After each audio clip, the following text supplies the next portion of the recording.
அவன் வார்த்தையை நீ நம்பாத கானிஷ்கா. நீயே யோசிச்சு பாரு.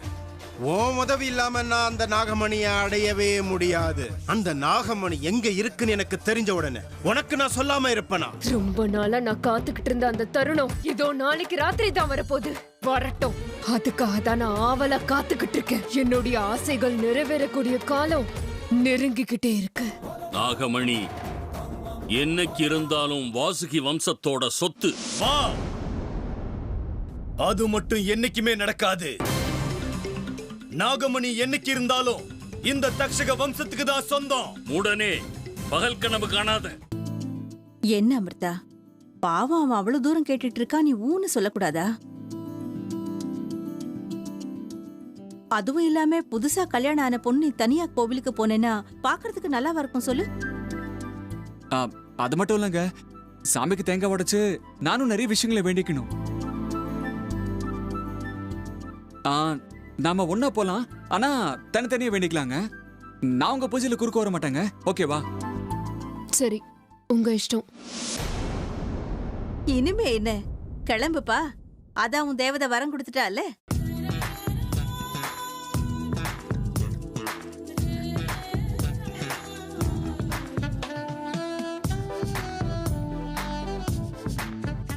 ஹேமா, நான் இப்படி சொல்றேனேன்னு வருத்தப்படாத. நீங்க எல்லாருமா சேர்ந்துக்கிட்டு இந்த அமிர்தாவை தலைமையில தூக்கி வச்சு ஆடிக்கிட்டு இருக்கீங்க. இதுக்கு என்னைக்காவது நீங்க எல்லாரும் வருத்தப்பட வேண்டியிருக்கோம். பாத்துக்கோ.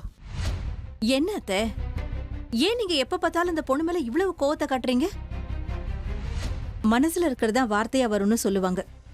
நீங்க நல்ல மனசோட அந்த பொண்ணை பார்க்க ஆரம்பிங்க. அவளும் உங்களுக்கு நல்லவளா தெரியவா. கிச்சன்ல எனக்கு கொஞ்சம் வேலை இருக்கு, நான் போறேன்.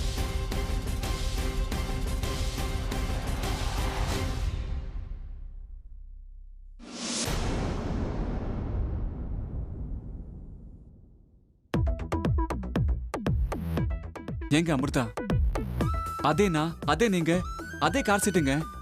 எதுவுமே நமக்கு புதுசு இல்லைங்க. இருந்தாலும் இது எதுவும் நமக்கு புதுசா இருக்குல்லங்க. ஏன் சொல்லுங்க? ஏன்னா இத்தனை நாளா நீங்க எனக்கு கேர்ள் ஃப்ரெண்டா மட்டும்தான் இருந்தீங்க. ஆனா இன்னைக்கு நீங்க ஏன் மனைவி. எத்தனை பேருக்கு கேர்ள் ஃப்ரெண்டா மனைவி அடையிற அதிர்ஷ்டம் இருக்குன்னு சொல்லுங்க. அந்த விஷயத்துல நான் ரொம்பவே அதிர்ஷ்டக்காரங்க. உண்மைதான், எல்லாத்துக்குமே ஒரு குடுப்பனை இருக்கணும்ல. அப்பாடி, இப்போவாது பேசுறீங்களே. அது சரி, காலையில ஊருக்கு முன்னாடி எழுந்திருச்சு அரை மணி நேரம் தவ இருந்து சாமி கிட்ட என்னென்னமோ வேண்டிக்கிட்டீங்கல்ல, இப்ப மறுபடியும் எதுக்குங்க கோவிலுக்கு? அது வேற இது வேற. வேண்டுதலுக்குன்னு சாமி கிட்ட எவ்வளவு வேணும்னாலும் வேண்டிக்கலாம். அதுக்குதான் கோவிலுக்கு போறது. அதுவும் இல்லாம இன்னைக்கு ரொம்ப முக்கியமான நாள் இல்லையா? என்ன ரொம்ப முக்கியமான நாளா? என்னது? உங்களுக்கு தெரியாதா?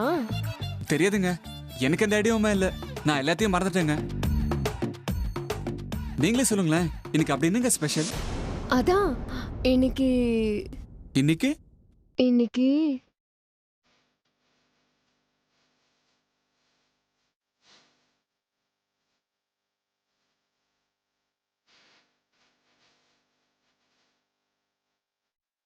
பாத்தீங்களாங்க, நம்ம 2 பேரோட ஃபர்ஸ்ட் நைட்டுக்கு பெரியவங்களே ஆசீர்வாதம் பண்ணிட்டாங்க. இதை விட நமக்கு வேற என்னங்க வேணும்? அது சரி, எந்த கோவிலுக்கு போகணும்னு சொல்லவே இல்லையே. நம்ம போறது எந்த கோவிலுக்குன்னு என்னை விட உங்களுக்கு தானே நல்லா தெரியும். ஓ, அந்த கோவிலா? சரி சரி, வாங்க போலாம். அதை விட புண்ணியத்தெல்லாம் எனக்கு வேற இருக்குமா சொல்லுங்க?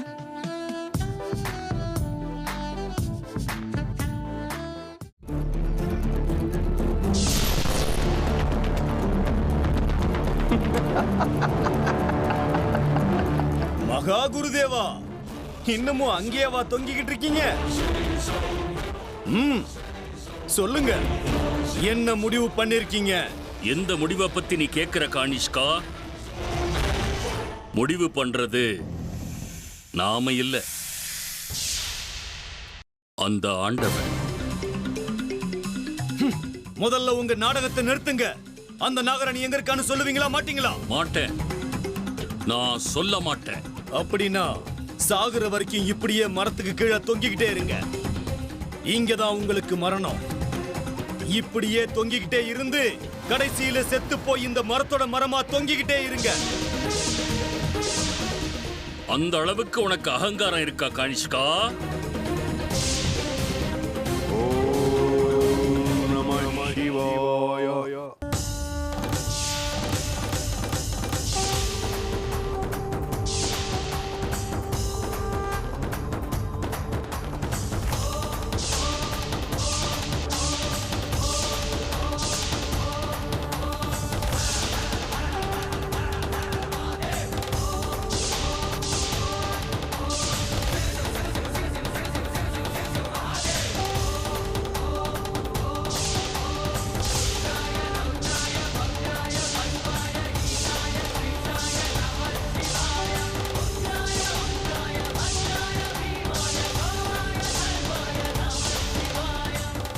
ஏய் கானிஷ்கா, நீ மட்டும்தான் சக்திசாலின்னு நினைச்சியா?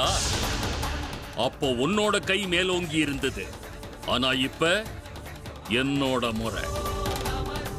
முட்டாள், உனக்குள்ள என்ன சக்தி இருந்தாலும் அதை எல்லாத்தையும் நீயே சம்பாதிச்சதுன்னு நினைச்சீனா அது உன்னோட முட்டாள்தனம். எல்லாமே அந்த ஈசன் கொடுத்த பிச்சை. அவனோட உத்தரவு இல்லாம இங்க எதுவுமே நடக்காது. திரணமபி சலதி தேன வீணா. இந்த காரியத்துக்காக என்ன நியமிச்சது அந்த பரமேஸ்வரனே தவிர வேற யாருமே இல்லை. அவனுடைய சக்திக்கு முன்னாடி உன்னுடைய அத்தனை சக்திகளும் தூசு, தூசுக்கு சமம். நான் இப்பவும் சொல்றேன் குருதேவா, தேவையில்லாம என்ன பகச்சிக்காதீங்க. இத்தனைக்கு அப்புறமும் திமிரு அடங்கல கானிஷ்கா. உன்னுடைய எல்லா ரகசியங்களும் எனக்கு தெரியும். இப்ப நான் நினைச்சா கூட உன்னுடைய எல்லா ரகசியங்களையும் எல்லாருக்கும் சொல்லிட முடியும். ஆனா என்ன பண்றது, அந்த ஆண்டவன் எனக்கு இன்னும் அனுமதி கொடுக்கல. அந்த ஆண்டவனுடைய அனுமதி இல்லாம ஒரு அடி கூட நான் எப்பவும் எடுத்து வைக்க மாட்டேன். இருந்தாலும் உன்னை எச்சரிக்கிறேன், அவருடைய அனுமதி கிடைச்ச அடுத்த நிமிஷம் உன்னுடைய எல்லா ரகசியங்களையும் நான் வெளிப்படுத்தி இருப்பேன். ஓம் நம சிவாய. ஓம் நம சிவாய.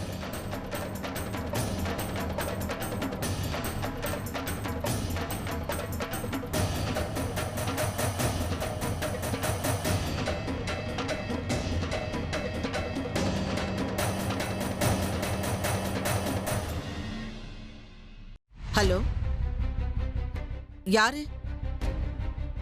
ராகேஷோட அப்பா புருஷோத்தமனா? எப்படி இருக்க? உன் குரலை கேட்டு எத்தனை நாள் ஆச்சு?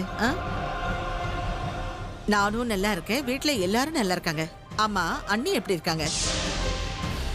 நீ எப்ப இந்தியாவுக்கு வரப்போற? என்னது இது? எது நடக்க கூடாதுன்னு நினைச்சனோ அது நடக்குதே.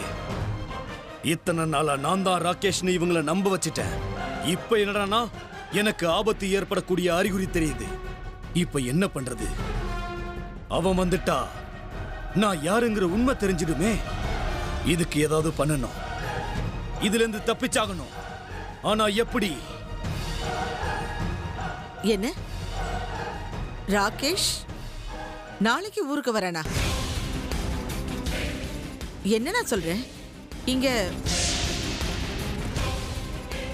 ஹலோ ஹலோ ஹலோ அண்ணா. அட, என்ன இது? லைன் கட் ஆயிடுச்சே. என்னாச்சு? போன்ல யாரு? அது இப்பதான் உன் அப்பா ஃபோன் பண்ணாரு. நீங்க இருக்கிற விஷயம் உங்க அப்பாவுக்கு தெரியாதா? நீ அவங்கிட்ட சொல்லலையா? சொல்லிட்டு தானே வந்தேன். ஏன் திடீர்னு இந்த சந்தேகம்? அது உங்க அப்பா ராகேஷ் நாளைக்கு ஊருக்கு வருவான்னு சொன்னாரு. ஆனா திடீர்னு ஃபோன் கட் ஆயிடுச்சு. அது அப்பாவுக்கு இப்பெல்லாம் ஞாபக மறதி அதிகமாயிடுச்சு. நேத்தி தான் அவர்கிட்ட ஃபோன் பண்ணி பேசினேன், அதுக்குள்ள அதையும் மறந்துட்டாரு. இப்பெல்லாம் அவர் அப்படிதான். அவரை பத்தி நீங்க ஒன்றும் கவலைப்படாதீங்க. ஓ அப்படியா? சரி சரி, எப்படியும் ஊருக்கு வர போறாரு. நேர்லயே பேசிக்கிறேன். வா, காஃபி போட்டு தரேன். ஆ ஆ.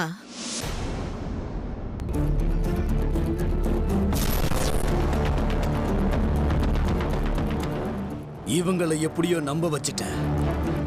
ஆனா நாளைக்கு வரப்போற ராகேஷ், அவனை ஒரு வழி பண்ணணும். இல்லனா காரியமே கெட்டு போயிடும்.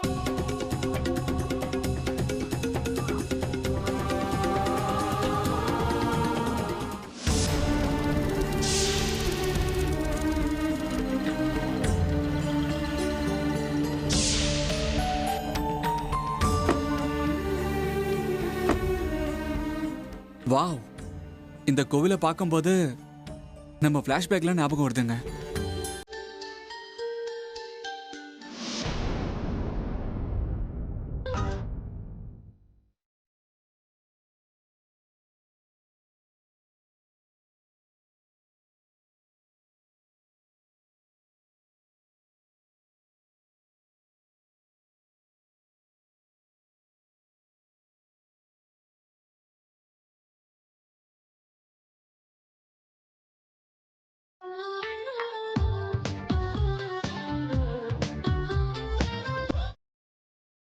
நீங்க எனக்கு எவ்வளவு ஆட்டம் காட்டுங்க. நானும் நீங்களும் ஹஸ்பண்ட் அண்ட் ஒய்ஃபா இந்த கோவிலுக்கு வருவோம்னு நான் நினைச்சு கூட பார்க்கலங்க.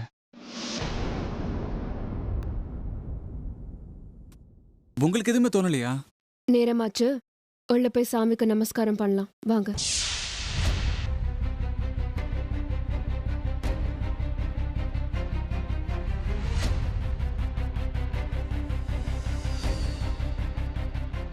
எப்ப பார்த்தாலும் எல்லாத்துக்கும் உங்களுக்கு அவசரம் தான். சரி வாங்க போலாம்.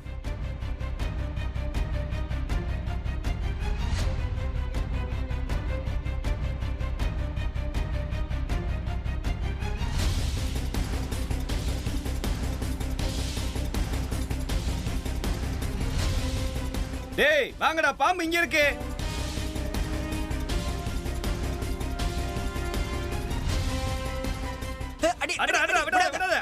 தலையில போடு.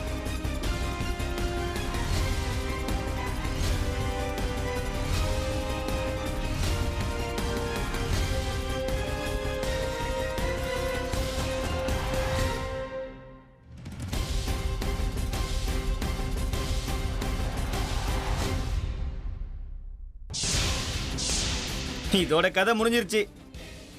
என்ன நடக்குதுங்க? ஏய் ஏய், யாரே நீங்களா? எதுக்கு பாம்பாடிச்சு கொள்றீங்க? யோ, அதெல்லாம் கேட்கறதுக்கு நீ யாரியா? வந்தமா வந்த வேலையை பார்த்துட்டு போனமான்னு இருக்கணும். இந்தாடா, இதை அந்த பக்கமா தூக்கி போட்டுரு. வாங்க போலாம். வாடா வாடா சீக்கிரம். ஒரு நிமிஷம் நில்லுங்க. உனக்கு என்னமா பிரச்சனை? பாம்புங்களெல்லாம் எதுக்கு அடிச்சு கொள்றீங்கன்னு தெரிஞ்சுக்கலாமா? எங்க அண்ணன் துர்கா பிரசாத் சொல்லி அனுப்பியிருக்காரு. அவர் சொல்றத செய்யறதுதான் எங்க வேலை. ஏய், தூக்கி போட்டீங்களாடா? அப்படியே தூக்கி போட்டு வாங்கடா.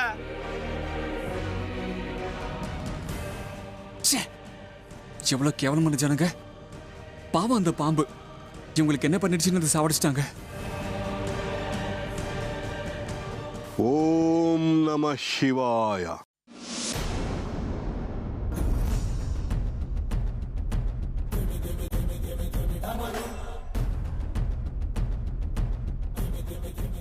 நல்லா இருமா, நல்லா இருப்பா. அர்ஜுன்,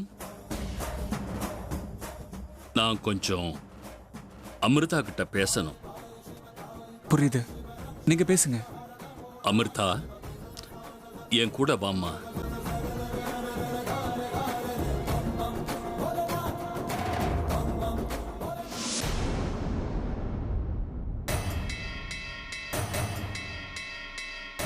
என்னடா பண்ணிட்டு இருக்கீங்க? தூக்கி போடுங்கடா. வா போலாம்.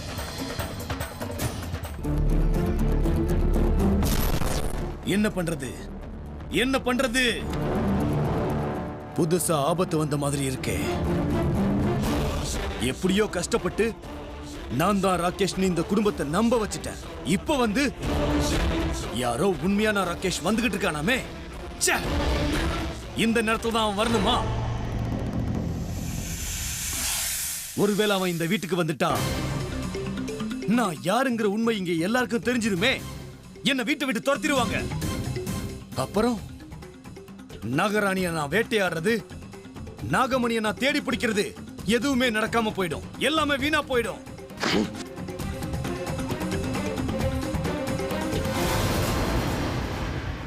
என்னுடைய கனவுகள் எல்லாம் அப்படியே கலைஞ்சு போயிடுமே. இல்ல, அப்படி நடக்க கூடாது. என்ன பண்றது என்ன பண்றதுன்னு ஒண்ணுமே புரிய மாட்டேங்குதே. டேய் ராகேஷ், எதுக்குடா இப்ப வர? உன்னை யார் இப்ப இங்க வர சொன்னாங்க? இவ்வளவு நாள் எங்க இருந்த? இல்ல,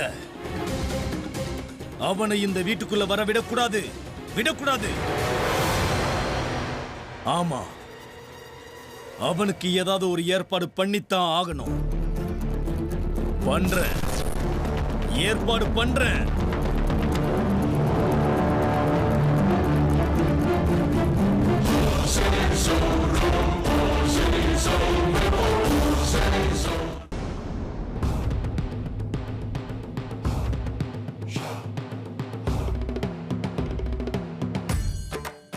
இதுக்கெல்லாம் நீதான் காரணம் அமிர்தா.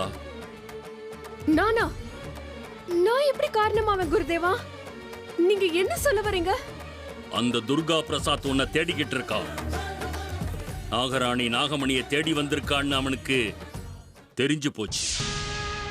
அதனாலதான் ஊர்ல இருக்கிற எல்லா பாம்புகளையும் கண்ட இடத்துல அடிச்சு சாகடிக்கணும்னு ஆளுங்களை அனுப்பி வச்சிருக்கான். நாகங்களுக்கு மரண ஹோமம் நடத்துறதுக்கு துடியா துடிக்கிறான் அமிர்தா.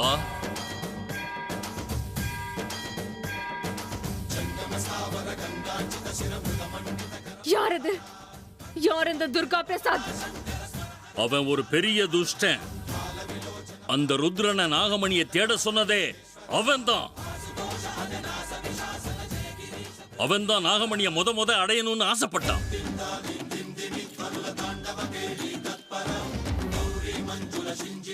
ருத்ரனை பயன்படுத்திக்கிட்டு எல்லா காரியங்களையும் செஞ்சது அவன்தான். அப்படின்னா என் அப்பா அம்மா செத்ததுல அவனோட பங்கு இருக்கு. அவனோட பங்கு தான் நிறைய இருக்கு அமிர்தா. இவங்க எல்லாரும் அவன் என்ன சொல்றானோ அதத்தான் இத்தனை நாளா கேட்டுக்கிட்டு இருந்தாங்க.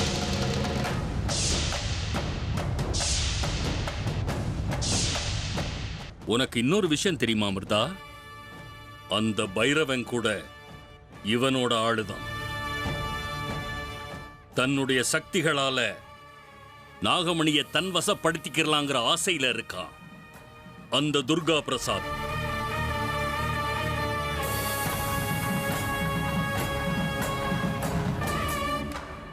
மொத்த நாகலோகத்தையே, நாகத்தோட வம்சத்தையே நிர்மூலமாக்கணும்னு துடிச்சுக்கிட்டு இருக்கான் அவன்.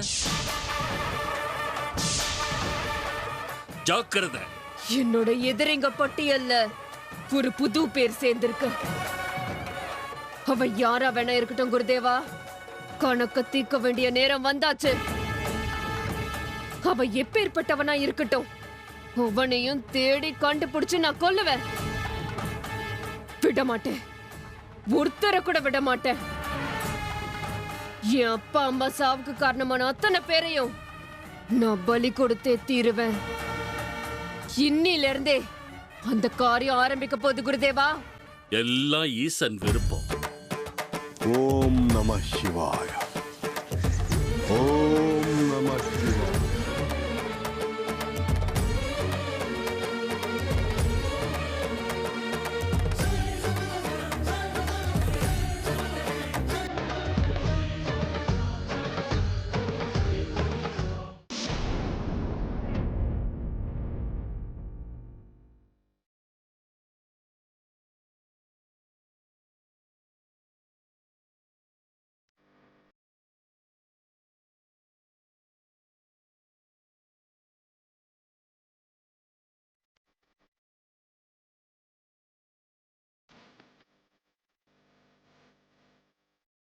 என்ன இது? அத்தைக்கு கால் பண்ணா ரிசீவ் பண்ணவே மாட்டேங்கிறாங்க. பிஸியா இருக்காங்க போல இருக்கே. லேண்ட்லைனுக்கு ட்ரை பண்றேன்.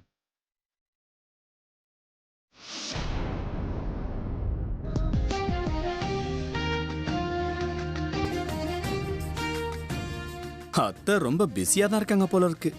அநேகமா வீட்லயும் யாரும் இல்லைன்னு நினைக்கிறேன். மறுபடியும் மொபைல்கே ட்ரை பண்றேன். டே ராகேஷ், என் கதையோட கதாநாயகனே வா, உனக்காக தான் நான் காத்துக்கிட்டு இருக்கேன். என்னோட பாதையில குறுக்க வர்றவங்களை இந்த கானிஷ்கா சும்மா விட்டதா சரித்திரமே இல்ல. வா. என்ன நாட் ரீச்சபிள்னு வருது? கொஞ்ச நேரம் கழிச்சு ட்ரை பண்ணுவோம்.